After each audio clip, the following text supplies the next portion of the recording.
नमस्कार। इस समय हम हैं मेरठ दिल्ली रैपिड ट्रेन के अंडर कंस्ट्रक्शन ट्रैक के ऊपर। यहाँ आप देख रहे हैं कि इस समय हाईवे के डिवाइडर को दोनों तरफ से कवर करके बीच में कंस्ट्रक्शन किया जा रहा है। बीच में काम शुरू हो गया है। मैं आज आपको बताना चाहता हूँ कि रैपिड ट्रेन का जो प्रोजेक्ट है उसकी बुनियाद कैसे पड़ी। आप में से कई मित्रों ने डिमांड की थी कि मैं एक ऐसा वीडियो बनाऊं जिसमें सिलसिलेवार इस पूरे प्रोजेक्ट की डिटेल्स हों।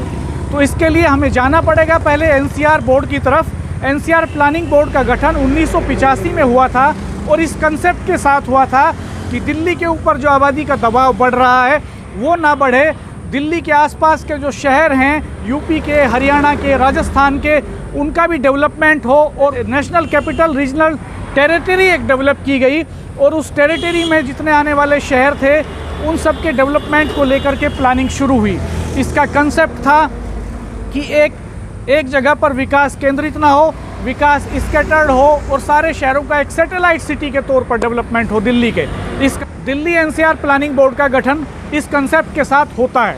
तो इसके गठन के बाद लंबे समय तक प्रक्रियाएं चलती रहती हैं और 2008-9 तक आते आते ये प्लानिंग होने लगी कि इस एनसीआर के रीजन में रैपिड ट्रेन चलाई जाए। ये कंसेप्ट चूँकि इंग्लैंड में, फ्रांस में चल रहा था, कई विकसित देशों में चल रहा था, तो वहाँ जा कर के स्टडी की गई। एक्सपर्ट्स ने स्टडी किया इसको।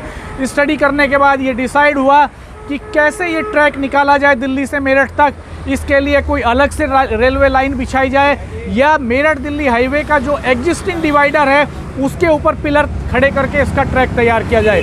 फाइनली तय हुआ कि हाईवे के डिवाइडर पर पिलर्स खड़े होंगे। लेकिन बड़ी अड़चन तब आई जब national highway authority of India ने डिवाइडर के ऊपर जगह देने से इनकार कर दिया। उन्होंने कहा कि एग्जिस्टिंग हाईवे बहुत नैरो है, डिवाइडर के बीच में पिलर तैयार करने से ये और संकरा हो जाएगा और चूंकि इस हाईवे पर बहुत ट्रैफिक है, ये देहरादून से दिल्ली तक जाता है, तो इसके ऊपर जो ट्रैफिक है उसको देखते हुए यहाँ नंबर ऑफ एक्सीडेंट्स बढ़ जाएंगे, इसलिए वो लोगों की जान खतरे में नहीं डाल सकते हैं। 2010 में ये बड़ी बाधा इस प्रोजेक्ट में आ गई। तब कई सालों के लिए काम ठहर गया। तब एक हाई लेवल कमेटी का गठन हुआ। चूँकि केंद्रीय रेलवे मंत्रालय और केंद्रीय सड़क परिवहन मंत्रालय के बीच का मसला था, उस लेवल पर इसको सेटल होना था।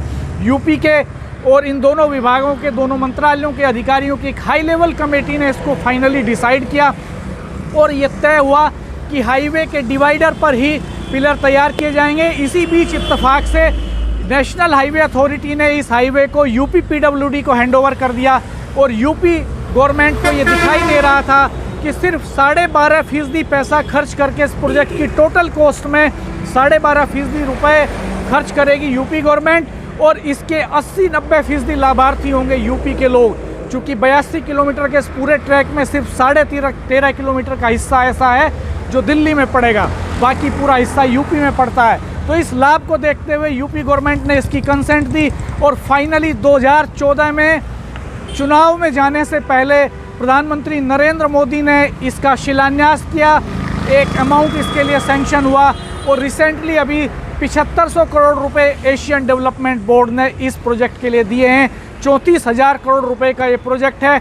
शुरुआत में आप देख रहे हैं कि डिवाइडर को दोनों तरफ से कवर करके बीच में काम किया जा रहा है। इसके पहले लगभग 5000 पेड़ इस हाईवे पर काटे गए हैं और ये जो आप बैरिकेड देख रहे हैं ये पहले हाईवे के दूसरी तरफ लगाया गया था चौड़ीकरण के लिए। पहले इस हाईवे को चौड़ा किया गया, फिर इसको बीच में शिफ्ट किया गया डिवाइडर के पास और यहाँ पर अब डिवाइडर के बीच के हिस्से में इसको कवर करके पाइल्स करने का काम चल रहा है। ज़मीन के भीतर 100 से 120 फीट तक के गहरे छेद किए जा रहे हैं जिनमें बीम डालकर, जिनमें केस डाल करके कंक्रीट भरी जाएगी और पिलर्स का बेस तैयार होगा, पिलर्स की बुनियाद तैयार होगी। आगे की रिपोर्ट्स हम आने वाले कुछ एपिसोड्स में आपको दिखाएंगे। तब तक आप हमारे चैनल को देखते रहिए, सब्सक्राइब कीजिए, बेल आइकन प्रेस कर दीजिए ताकि आपको नया वीडियो अपलोड होते ही नोटिफिकेशन मिल सकें। हम लगातार रियल ग्राउंड अपडेट्स आपको देते रहे हैं रैपिड ट्रेन के।